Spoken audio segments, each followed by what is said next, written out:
নাগৰিকত্ব আইনৰ নামত বিদেশীক স্বদেশী কৰা আজিৰ এই কলা সময়বোৰ নাহিবৰ কাৰণে ৰাজপথত হাজাৰবাৰ আন্দোলন কৰাৰ পাছতো ফলাফল আজি এয়া। ৰাইজৰ প্ৰতিবাদ, গণতন্ত্ৰৰ ভাষা বুজি নোপোৱা এই চৰকাৰে আমি সদায় কৈ অহাৰ দৰে অসমীয়াক ধ্বংস কৰি বুজা জাপি দিয়াৰ ফিটাডাল দুলেণ্ডাছৰ যোগেদি মোদী অমিত শ্বাহৰ শাসনাধীন বিজেপি চৰকাৰে কাটিলেই। গতিকে যি শাসকে যি ভাষা বুজি পায় সেই ভাষাৰে ৰাইজ ৰাজপথলৈ ওলাই আহক। নাগৰিকত্ব সংশোধনী আইনৰ যোগেদি অসমত প্ৰথমজন বিদেশীক নাগৰিকত্ব প্ৰদান কৰা সন্দৰ্ভত কৃষক মুক্তি সংগ্ৰাম সমিতিৰ সাধাৰণ সম্পাদক বিদ্যুৎ শইকীয়াৰ প্ৰতিক্ৰিয়া। আজিৰ দিনটো অসমৰ জাতীয় জীৱনৰ কাৰণে এটা কলা দিন।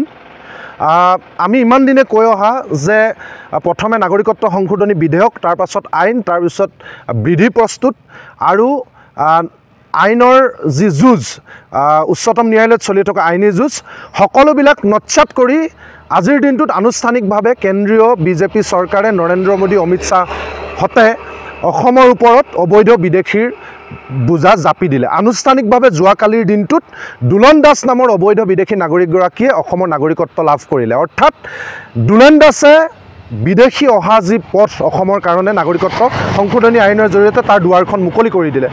আমি চিঞৰি চিঞৰি ক'লোঁ, 5জনকৈ যুৱকে ইতিমধ্যে শ্বহীদী বৰণ কৰিলে অসমীয়া জাতি ৰক্ষাৰ স্বাৰ্থত।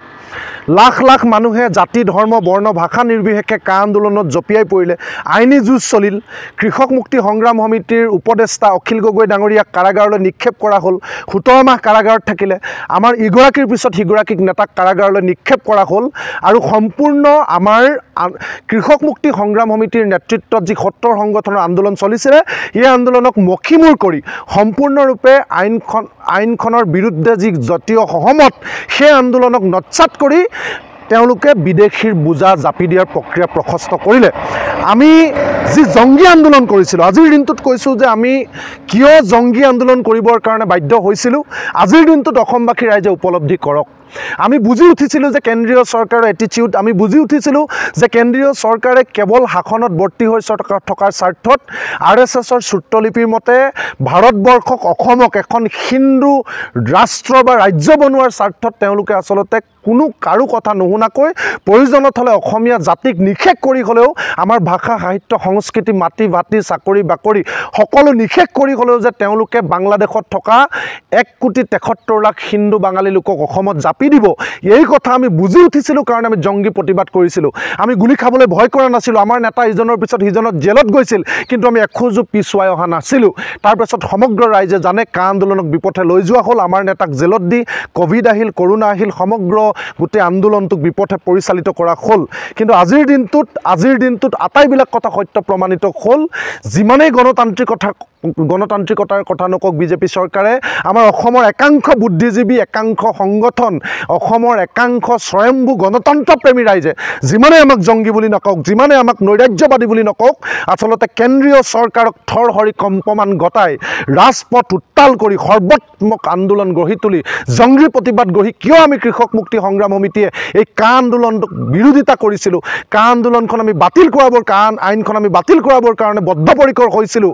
সেই সময়ত আমাক তুচ্ছ তাচ্ছিল্য কৰা, অগণতান্ত্ৰিক নৈৰাজ্যবাদী বুলি কোৱা আমি ৰাইজক সেই সময় একাংশ সংবাদ মাধ্যম, একাংশ সংগঠন, একাংশ তথাকথিত গণতন্ত্ৰ প্ৰেমীক আমি প্ৰশ্ন কৰিব বিচাৰিছোঁ, কিয় আমি এই ধৰণে আমাৰ আন্দোলনখনক তুচ্ছ তাচ্ছিল্য কৰা হৈছিলে।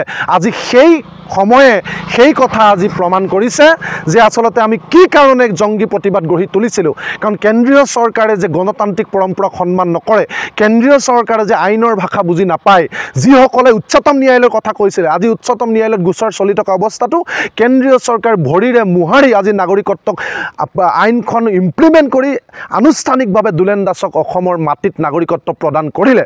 এতিয়া আমি সকলোকে আহ্বান জনাইছোঁ, আমি আৰু গণতান্ত্ৰিক আন্দোলনৰ দোহাই দি আমি যদি জংগী প্ৰতিবাদক নৎসাত কৰোঁ, আমি যদি ঐক্যবদ্ধভাৱে ৰাজপথ কপাই যোৱা আন্দোলনক আমি নৎসাত কৰোঁ, আমাক যিমানেই ৰাষ্ট্ৰই গণতন্ত্ৰৰ পাঠ শিকোৱা ৰাজ্য চৰকাৰ, হিমন্ত বিশ্ব শৰ্মা, নৰেন্দ্ৰ মোদী, অমিত শ্বাহ, বিজেপি, RSSে যিমানে আমাক নৈৰাজ্যবাদী বুলি নকওক যি ভাষাৰে আচলতে কেন্দ্ৰীয় চৰকাৰে আন্দোলনৰ ভাষা বুজি পায় সেই ভাষাৰে আমি তেওঁলোকক শিক্ষা দিব লাগিব আৰু আমি যদি এই ধৰণে চাই থাকোঁ এজন আজি দুলেন দাসক নাগৰিকত্ব দিলে তেওঁ আজি ফিটা কাটিলে দুৱাৰ মুকলি কৰিলে ইতিমধ্যে বাংলাদেশৰ পৰিস্থিতি সকলোৱে জানে আমি বাৰম্বাৰ কৈ আহিছিলোঁ সেই সময়ত আমাক পৰিসংখ্যা শিকোৱা হৈছিলে যে 1,73,00,000 বুলি মানুহক কৃষক মুক্তিয়ে ভয় খুৱাইছে 1,73,00,000 বুলি কোনে ক'লে কিয় 1,73,00,000 কথা ভয় খোৱা হৈছে আজিৰ দিনটোত অসমৰ ৰাইজে বুজি উঠিছে বাংলাদেশৰ যি অস্থিৰ পৰিস্থিতি আৰু বাংলাদেশৰ মানুহে যি ধৰণে হিন্দু নাগৰিকে বাংলাদেশৰ সংখ্যালঘুৱে যি ধৰণে অসমলৈ আহিবৰ কাৰণে তেওঁলোকে বাট চাইছে অসমলৈ আহিবৰ কাৰণে তেওঁলোকে সীমান্তত তালফাল লগাইছে উদুলি মুদুলি পৰিৱেশ সৃষ্টি কৰিছে